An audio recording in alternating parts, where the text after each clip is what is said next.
Maintenant, un petit peu de magie, une grande, une petite magie. Oui, c'est moi qui vais vous parler de la grande magie. Alors la grande magie, c'est en France, dans les années 20. Pour situer un petit peu un hôtel au bord de mer, un spectacle de magie est prévu pour distraire tous ses clients un peu désœuvrés. Et on a Martha, une jeune femme qui semble un peu malheureuse avec un mari qui est jaloux.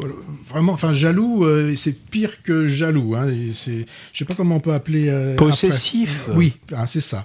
Et donc, elle va accepter cette Martha de participer à un numéro de, vous savez, de disparition. On rentre dans une boîte, on ouvre la boîte, il y a plus personne. Sauf que là, quand on va rouvrir la boîte, elle va plus être là, mais normalement, dans tous ces tours de magie, on referme la boîte et elle revient. Sauf que là, elle revient pas. Bon, alors, le mari qui est... on ne peut plus pragmatique, va exiger le retour de sa femme. Et là, le magicien, qui est un tantinet roublard, va lui proposer, va lui dire, voilà, je te donne une boîte, ta femme est à l'intérieur. Donc, si tu as vraiment foi en elle, eh bien, n'ouvre pas cette boîte. Si tu l'ouvres et que tu n'as pas foi en elle, elle disparaîtra à jamais. Donc là, pour Charles, va commencer quand même un moment assez compliqué pour cet homme, donc je disais hyper cartésien et pragmatique. Alors, quand on regarde l'affiche, hein, vraiment là, au sens propre, on a une très très belle affiche. L'affiche au niveau des interprètes est également très belle et très prometteuse, puisque on a quand même Denis Podalides. Alors, on n'oublie pas d'indiquer, parce que c'est toujours marqué sur... De la comédie française. Il y en a un deuxième, hein, il y a un deuxième aussi, il y a Laurence Tucker, qui est de la comédie française. On a Sergi Lopez, on a Noémie Lovski, on a Judith Chemla, François Morel et la jeune Rebecca Marder. Donc, comment est venue l'idée à Noémie de nous faire ce film ? Elle avait vu une pièce, c'est une pièce d'un Italien, très connu apparemment chez lui, nous on connaît peut-être un peu moins, Eduardo de Filippo. Donc il avait créé cette pièce qui, elle, se situait un peu plus tard, puisqu'elle se situait après la Seconde Guerre mondiale. Donc la réalisatrice... Alors, bon, peut-être elle trouvait que c'était plus cinématographique que de la mettre dans les années 20. Alors, gros avantage dans la pièce, c'est qu'il n'y avait ni danse, ni chanson. Et là, Noémie Lovski a choisi d'en mettre de la chanson et de la danse. Et c'est là que je pense que ça m'a posé beaucoup de soucis. Parce qu'au niveau déjà de la chorégraphie, on n'est pas dans le patronage, mais on est dans l'économie de moyens. Hein. C'est vraiment là, on se déplace un petit peu avec un certain déhanchement. Ce n'est pas La La Land, hein, loin de là.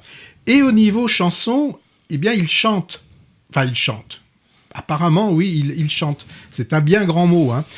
Moi, je pense que dans ce cas-là aussi, il m'est possible de chanter. Au moins, dans les films de Jacques Demy, soit les acteurs savaient chanter, et s'ils ne savaient pas chanter, ils étaient doublés. Là, ils ne le sont pas. Il n'y a que François Morel qui a l'habitude et qui s'en sort à peu près bien. Les autres, faudrait pas qu'ils soient dans une émission, vous savez, là où il y a des gens qui se retournent et qui tapent sur un truc. Là, je pense que personne ne se retournerait. Mais je pense que c'est voulu, ça. Enfin, alors, le début du film m'a intéressé. Là, je trouvais intéressant de voir cette bourgeoisie qui, il n'y a pas d'autre mot, qui s'emmerde dans cet hôtel de bord de mer et qui attend que ce spectacle du soir. On pouvait en attendre aussi de Sergi Lopez. Bon, là, il en fait pas des tonnes. C'est ce qu'il y a en dessus des tonnes. C'est en dessus. Denis Podalides, il fait le job. D'ailleurs, lui, dans le film, c'est ça qui fait tout son film, c'est qu'il sait plus s'il est dans la réalité, s'il est en dehors de la réalité. Pour ce cartésien, il va sombrer dans une folie à peu près douce.